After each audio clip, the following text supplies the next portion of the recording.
کائنات نے ڈھونڈا، کائنات نے چکر لگائے، کائنات نے بڑی محنت کی، کائنات نے بڑی سعی کی، بڑی کوشش کی، اتنی کوششوں کے باوجود بھی اس وقت سے لے کر آج تک کوئی یہ ثابت نہیں کر سکا کہ اسے کوئی ایسا بندہ ملا ہو، کوئی ایسا شخص ملا ہو کہ جس کے اندر یہ پانچوں اصول کامل طور پر پائے جاتے ہوں، بلکہ جو بھی ملتا تھا وہ خوبصورت تو ہوتا تھا لیکن مال نہیں ہوتا تھا۔ اگر مال ہوتا تھا تو خوبصورت نہیں ہوتا تھا، یا مال اور خوبصورتی ہوتی تھی تو علم نہیں ہوتا تھا۔ اچھا مال بھی ہے، خوبصورتی بھی ہے، علم بھی ہے، تو پھر دیکھتے تھے اس کا خاندان اتنا اعلیٰ نہیں، پھر خاندان بھی اعلیٰ ہے تو دیکھتے تھے اس کے پاس عہدہ نہیں ہے۔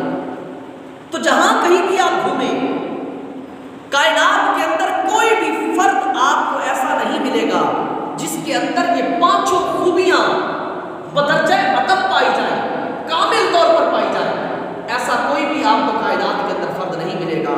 کیوں نہیں ملے گا؟ کیونکہ کائنات کے اندر اللہ نے ایسا فرد کسی کو نہیں بنایا۔ اگر کائنات کے اندر اللہ نے یہ پانچوں کی پانچوں خوبیاں جمع کر کے کسی کو کائنات کے اندر یہ مرتبہ عطا فرمایا ہے تو وہ میرے اور آپ کے مصطفیٰ کی ذات ہے، میرے اور آپ کے نبی کی ذات ہے کہ اللہ نے دیکھو حسن بھی دیا تو ایسا اس جیسا حسن بھی کسی کا نہیں۔ حسن یوسف پہ کٹی مصر میں رشتے زنا، سر کٹاتے ہیں تیرے نام پہ مرتانے عرب۔ اللہ اکبر۔ شاہ ولی اللہ محدث دہلوی رحمۃ اللہ علیہ نے حضور کا ایک قول پڑھا تھا، آقا اسلام کے حدیث پاک کہ میرے حضور نے فرمایا انا املح و اخی یوسف اسمر۔ حضور نے فرمایا کہ میں نمکین حسن والا ہوں اور میرے بھائی یوسف میٹھے حسن والے تھے۔ میں نمکین حسن والا ہوں اور میرے بھائی یوسف میٹھے حسن والے تھے۔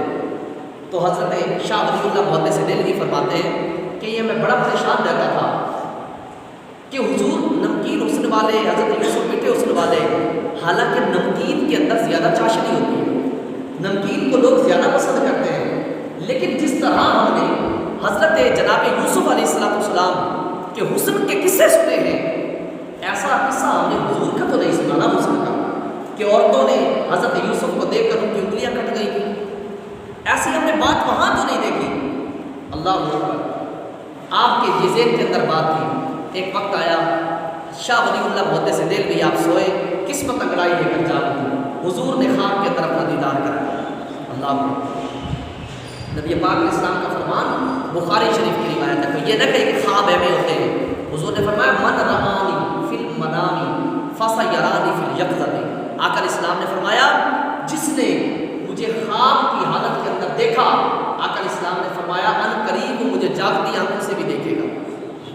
جس نے خواب میں میرا دیدار کیا وہ ان قریب وہ جاگتی آنکھوں سے بھی میرا دیدار کرے گا۔ حضور نے فرمایا بلا یتمثل الشیطان بی۔ حضور نے فرمایا شیطان کبھی بھی میری صورت میں نہیں آ سکتا کہ جس نے مجھے دیکھا اس نے مجھے ہی دیکھا، ایسا نہیں کہ اس نے کسی اور کو دیکھا کہ کوئی اور میرا بھیس بدل کر آ جائے۔ فرمایا شیطان کبھی میری صورت میں نہیں آ سکتا، میں جب بھی آؤں گا میں ہی آؤں گا، میری صورت کے اندر کوئی اور نہیں آ سکتا۔ اللہ اکبر۔ تو شاہ ولی اللہ محدث دہلوی کے خواب کے اندر حضور کی زیارت کی، زیارت کر کے عرض کرتے ہیں، کہتے ہیں حضور میں نے سنا ہے آپ نے فرمایا ہے ان املح و اخی یوسف اسمر، میرا حسن نمکین ہے اور میرے بھائی یوسف کا حسن میٹھا ہے۔ تو حضور جس طرح جناب سیدنا یوسف علیہ السلام کے حسن کے قصے سنتے ہیں، ایسا آپ کے حسن کا قصہ تو ہم نے نہیں سنا۔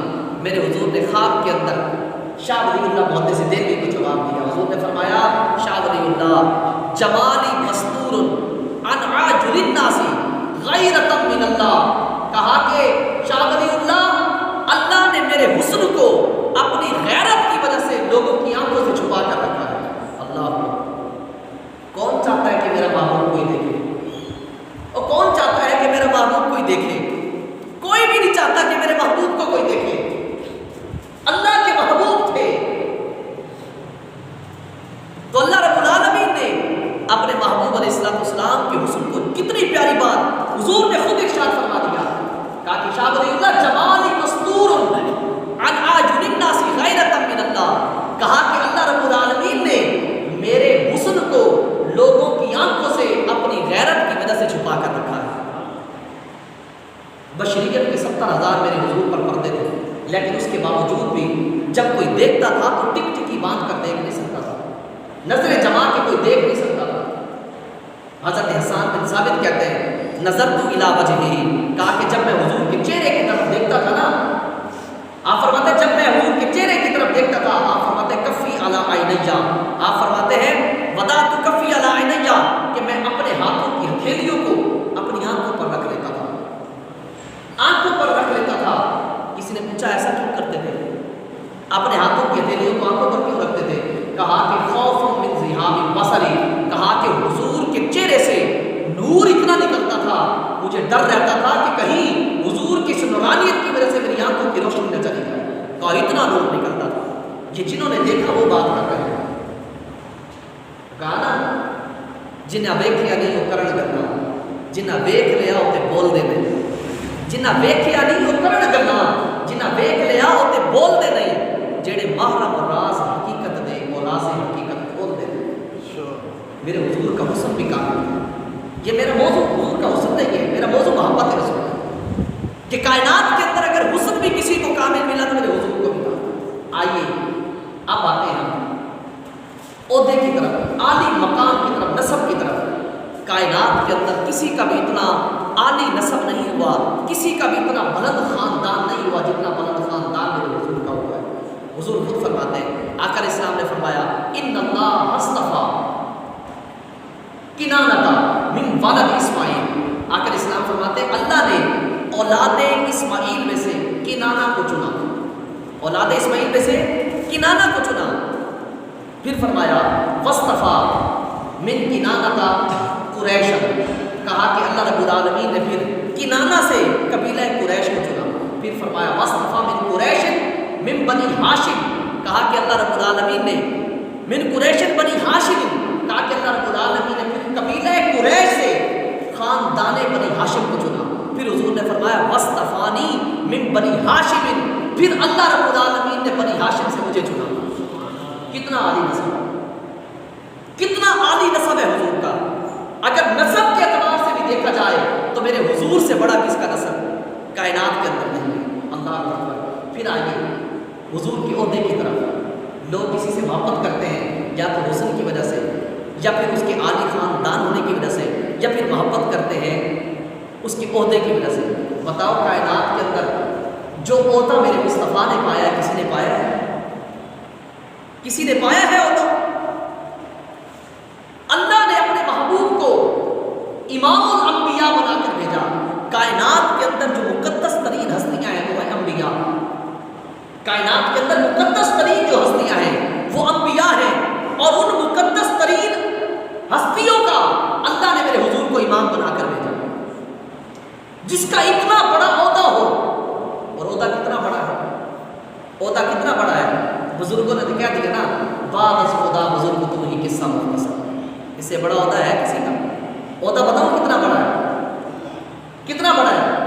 رب فرماتا ہے کنت کنزا مخفیا فاحببت ان اعرف فخلقت نور محمد، حدیث قدسی ہے۔ اللہ رب العالمین ارشاد فرماتا ہے میں ایک چھپا ہوا خزانہ تھا، میں ایک چھپا ہوا خزانہ تھا، فاحببت ان اعرف، اللہ نے فرمایا کہ میں نے چاہا کہ میری پہچان ہو، میری پہچان کے لیے بھی تو کوئی ہو نا جو میری پہچان کرائے۔ اللہ رب العالمین فرماتا ہے اپنی پہچان کے لیے اور کچھ نہیں کیا، فخلقت نور محمد، اپنی پہچان کے لیے میں نے اپنے حبیب کے نور کو پیدا کر دیا۔